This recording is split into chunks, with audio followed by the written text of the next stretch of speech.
Good morning, students, and your warm welcome in my class. And first of all, how are you all? I hope you all are fine. Okay, let's come to the topic. So, before I start the topic, I would like to say one thing to all of you. If you have any query or doubt, you can ask me personally also, and you are free to ask any question related to the topic or syllabus anytime. So do not hesitate about it. Okay. So in our last class, we have discussed the classification of industries on the basis of source of raw materials according to their main role, and on the basis of capital investment, on the basis of ownership, and based on the bulk and weight of raw materials and finished goods. So today we will discuss the classification of industries on the basis of source of materials in detail. So we can divide it into two parts: agro-based industries and mineral-based industries.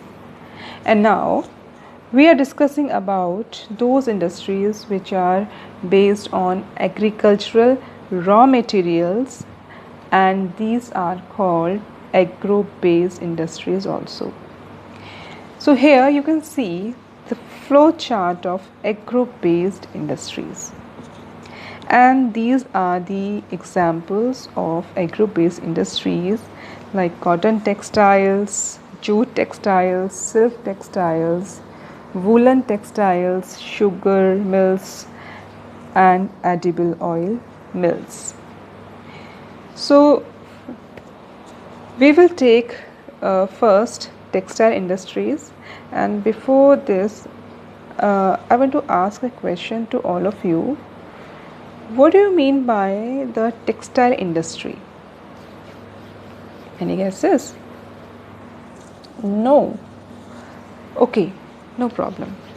So the textile industry occupies unique position in the Indian economy because it contributes significantly to industrial production, employment generation directly, and foreign exchange earnings.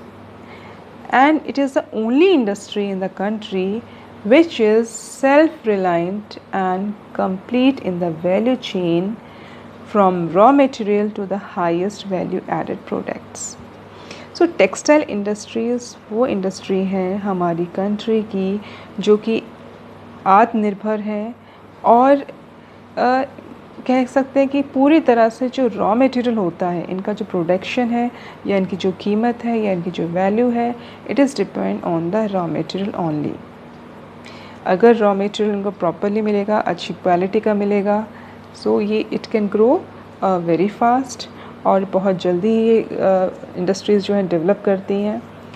Mainly इनका जो contribution है इन industries का, it contributes to industrial production. Industrial production को बढ़ाने में पहली बात तो कितना, it is about 14%. Next is it generates employment.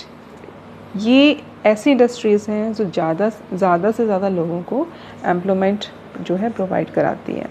It is about 35 million persons, 35 million persons को ये जो इंडस्ट्रीज़ हैं मतलब एम्प्लॉयमेंट देती हैं या उनको जॉब देती हैं. And it contributes to foreign exchange earning, और फॉरेन एक्सचेंज अर्निंग में भी कंट्रीब्यूट करती है. So firstly we will talk about the cotton textiles. Okay, so इसको समझने के लिए या इसको जानने के लिए थोड़ा सा इसका हम हिस्ट्री में जाएंगे, थोड़ा सा हिस्ट्री के बारे में बात करेंगे और हम सीधा जाएंगे हड़प्पन सिविलाइजेशन. ओके, तो the people of the Harappan culture were among the first in the world to wear cotton clothes. तो हड़प्पन सिविलाइजेशन में या हड़प्पन कल्चर के जो लोग थे, वो पहले ऐसे लोग थे वर्ल्ड में जिन्होंने सबसे पहले कॉटन क्लोथ को पहनना स्टार्ट किया था. So cotton textile industry is one of the oldest industry of India, and the first successful textile mill was established in Mumbai in 1854. So we can say कि cotton textile industries जो हैं वो India की सबसे पुरानी industries हैं और सबसे पहली जो टेक्सटाइल मिल जो कि मुंबई में इस्टेब्लिश हुई थी, जो कि कौन सी ईयर में, 1854 में। सो यहाँ पे आपको ध्यान रखना है, जो 1 मार्क के क्वेश्चंस आते हैं या मल्टीपल चॉइस क्वेश्चंस आते हैं उसमें इस तरह के क्वेश्चन ज़रूर पूछे जाते हैं, जैसे कि मुंबई में सबसे पहली जो टेक्सटाइल मिल है वो कब इस्टेब्लिश हुई थी, या इंडिया में कौन सी प्लेस पे इस्टेब्लिश हुई थी। ओके, सिटी का नाम भी पूछ सकते हैं। So it was only after the 18th century that power looms began to be used. Before that, in ancient India, the cotton clothes was being made.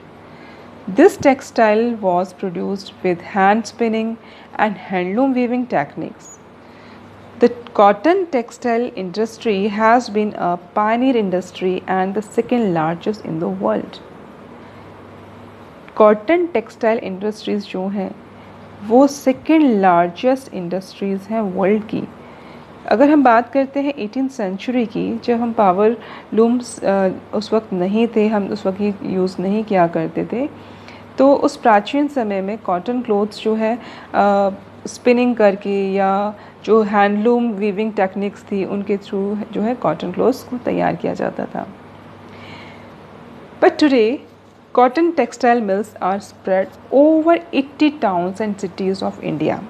आज के समय में लगभग 80 टाउन या सिटीज़ में कॉटन टेक्सटाइल मिल्स जो हैं वो फैली हुई हैं। Their main concentration being in the areas of Maharashtra, Gujarat, West Bengal, Uttar Pradesh, Madhya Pradesh and Tamil Nadu. तो ये कुछ पर्टिकुलर स्टेट्स हैं जहाँ पर सबसे ज़्यादा जो है कॉटन टेक्सटाइल मिल्स हैं। स्टार्टिंग में सबसे ज़्यादा जो कॉटन टेक्सटाइल मिल्स थी वो ज़्यादातर महाराष्ट्र और गुजरात में ही थी, ड्यू टू द जो हमने लास्ट अपने जो क्लास थी उसमें हमने डिस्कस भी किया था, जो कि वो फैक्टर्स जो कि किसी भी इंडस्ट्री की लोकेशन को अफेक्ट करते हैं या इन्फ्लुएंस करते हैं। ठीक है, तो उसमें हमने बात करी थी किसकी की, अवेलेबिलिटी ऑफ रॉ कॉटन या availability of raw material, market and transport network, then labour, climate and the capital also. So same with the cotton textile industries की बहुत इम्पॉर्टेंट है। पहले जो सबसे पहले सेटअप की गई थी फर्स्ट मिल जो थी कॉटन टेक्सटाइल की, मुंबई में की सेटअप की थी एंड देन अहमदाबाद में की थी इन्होंने। तो मेन जो रीज़न्स थे वो यही थे कि यहाँ पे जो है कॉटन की जो अवेलेबिलिटी है या कॉटन रॉ कॉटन जो उसकी अवेलेबिलिटी बहुत ईज़िली इनको हो रही थी या बहुत ईज़िली अवेलेबल हो रहा था, सॉरी टू से, एंड मार्केट जो है प्रॉपर यहाँ पर मौजूद थे, ताकि जो फिनिश्ड गुड है या तैयार माल है उसको ईज़िली मार्केट तक पहुँचाया जा सके। उसके अलावा डेवलप ट्रांसपोर्ट नेटवर्क था, पोर्ट फैसिलिटीज़ थी, इवन हैं मुंबई और अहमदाबाद यानी गुजरात में आता है, तो गुजरात और मुंबई ऐसे एरियाज़ हैं जहाँ पर पोर्ट फैसिलिटीज़ जो है ईज़िली मिल जाती हैं, क्योंकि ये कोस्टल एरियाज़ हैं। ठीक है, तो अगर हम ट्रेडिंग करते हैं दूसरी कंट्रीज़ के साथ में तो पोर्ट एरियाज़ कह सकते हैं या पोर्ट्स जो हैं वो हमें बहुत हेल्प करते हैं। एंशिएंट टाइम में जो सिल्क हम लोग यहाँ से एक्सपोर्ट करते थे, तो यही वाला जो रूट था यहाँ से इन पोर्ट्स को यूज़ करते हुए, खासकर जो साउथ वाला पोर्ट्स हैं और मुंबई पोर्ट है, इनके थ्रू ही सिल्क रूट की बात हमने करी, आप लोग 9th में भी पढ़ा होगा, तो इसके थ्रू ही जो है ट्रेडिंग किया जाता था। सो अगर हम बात करते हैं स्टेट वाइज, तो you can see a map here. So start with Uttar Pradesh. In Uttar Pradesh, Moradabad, Agra, Kanpur, these are the 3 places which are famous for cotton textile industries. And then come to the Madhya Pradesh, Here is Gwalior, Ujjain, Devas and Indore. And in west, in Gujarat, Ahmedabad, Rajkot, Porbandar and Vadodara. Next in Maharashtra, Wardha, Jalgaon, Aurangabad, Pune and Mumbai. And in the south, Chennai, Coimbatore and Madurai. And in the east side में थोड़ा सा जाएंगे waste Bengal की तरफ, there is Hooghly, Murshidabad and Howrah. So these are the places जहाँ पर जो है कॉटन टेक्सटाइल इंडस्ट्रीज़ जो हैं पूरी तरह से established हैं. Now there are many factors that affect the location of cotton textile industries, and few of them are availability of raw materials, which is we discussed earlier also, market, transport, port facilities, labor, moist climate, etc. Yes, this is very important, moist climate. देखिए cotton के लिए moist climate बहुत important है, नहीं तो अगर बहुत ज़्यादा ड्राई होगा तो कॉटन जो है ड्राई हो जाएगी और इतना अच्छा जो उसका अगर हम कपड़ा बनाएंगे उसका या क्लॉथ बनाएंगे तो उतना अच्छा नहीं बनेगा. ठीक, उसको फ्लफ़ी होना बहुत ज़रूरी है. So the cotton textile industry creates a demand that supports other industries. अब ये दूसरी इंडस्ट्रीज़ को कैसे सपोर्ट करती हैं? By demanding the chemical and dyes. अब कॉटन टेक्सटाइल है, ऑब्वियसली केमिकल्स और डाइज़ की हमें रिक्वायरमेंट होगी. पैकेजिंग मटेरियल भी चाहिए, क्योंकि जो भी हमारा रेडी प्रोडक्ट होगा या फिनिश्ड प्रोडक्ट होगा उसको हमें मार्केट में सेल करना है तो उसको पैक भी करना होगा. मिल स्टोर्स की भी आवश्यकता है. एंड इंजीनियरिंग वर्क से मतलब है यहाँ पे मशीन्स, टूल्स और जो भी हमें उसके लिए आवश्यक जो छोटी छोटी चीज़ों की ज़रूरत होती है.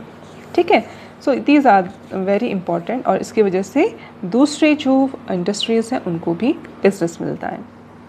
So the textile industry is very closely linked to agriculture, farmers and cotton boll packers.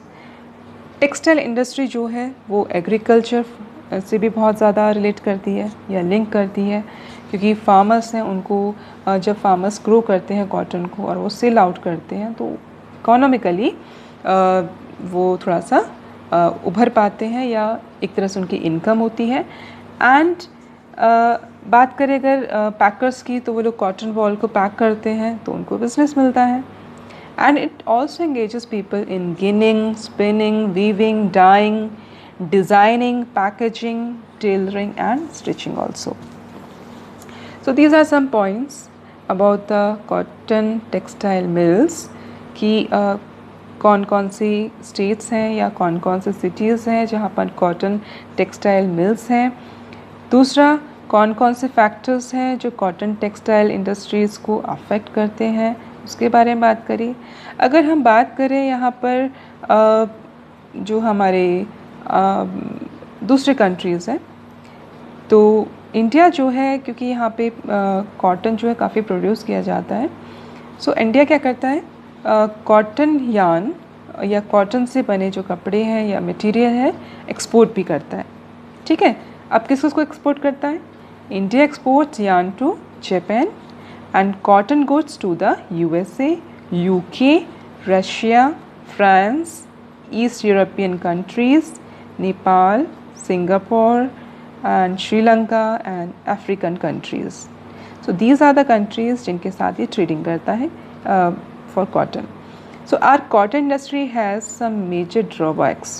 तो इसके कुछ drawbacks भी हैं, कुछ खामियां भी हैं और जिसकी वजह से प्रॉब्लम भी होती है, लेकिन उसको हम कंपेयर नहीं करेंगे अभी.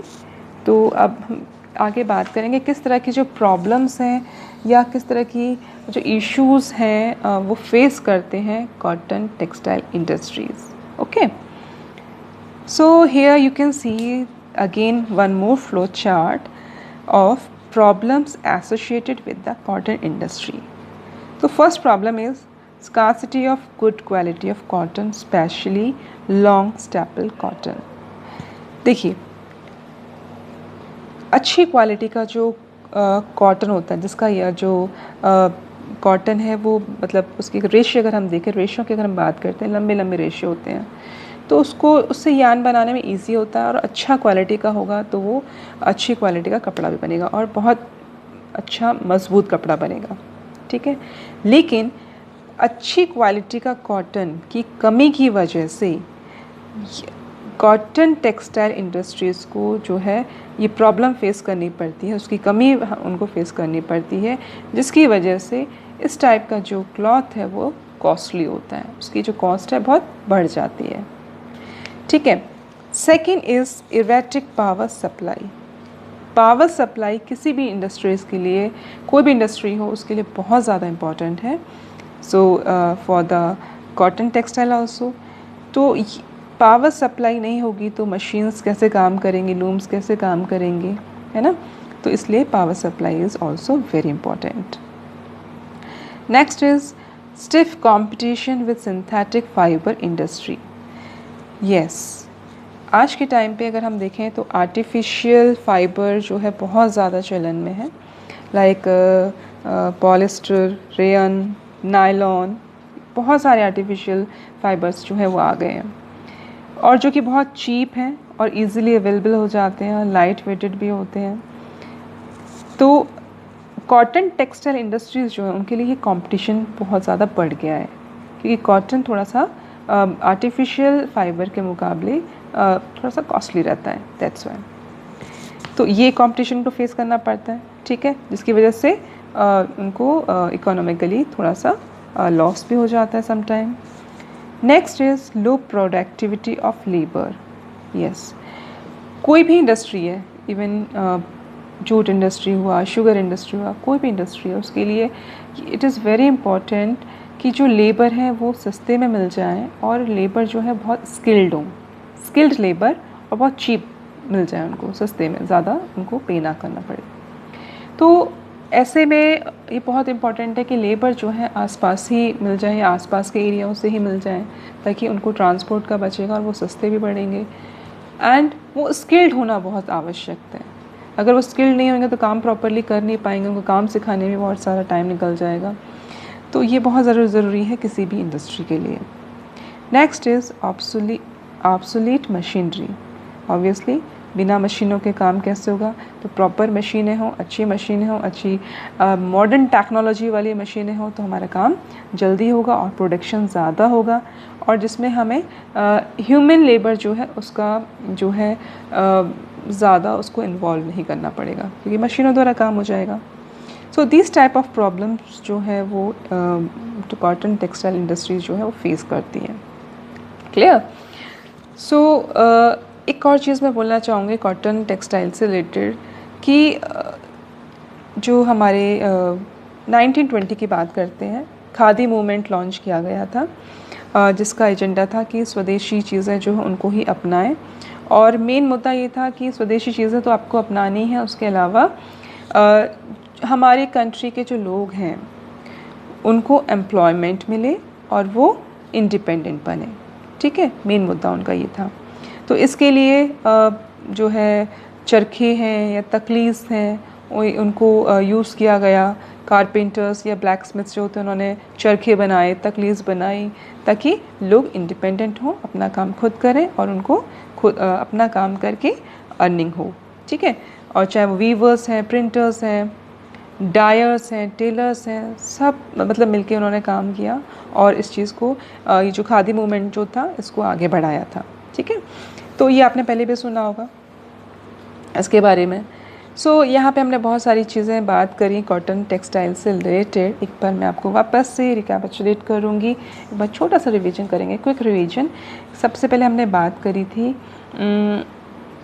टेक्सटाइल इंडस्ट्रीज़ क्या हैं, उसके बाद हमने बात करी कौन कौन से स्टेट्स हैं या जहाँ पर या कौन कौन सी सिटीज़ हैं जहाँ पर कॉटन टेक्सटाइल मिल्स हैं। एक हमने बात की रही इसकी लोकेशन को अफेक्ट करने वाले फैक्टर्स के बारे में, और हमने बात करी जो प्रॉब्लम्स कॉटन इंडस्ट्रीज़ फेस करती हैं उसके बारे में, ठीक है। ओके, सो ये टॉपिक तो आज यहीं पे फिनिश होता है और नेक्स्ट टॉपिक लेके फिर मैं आपसे नेक्स्ट क्लास में मिलती हूँ। So till then, bye and take care.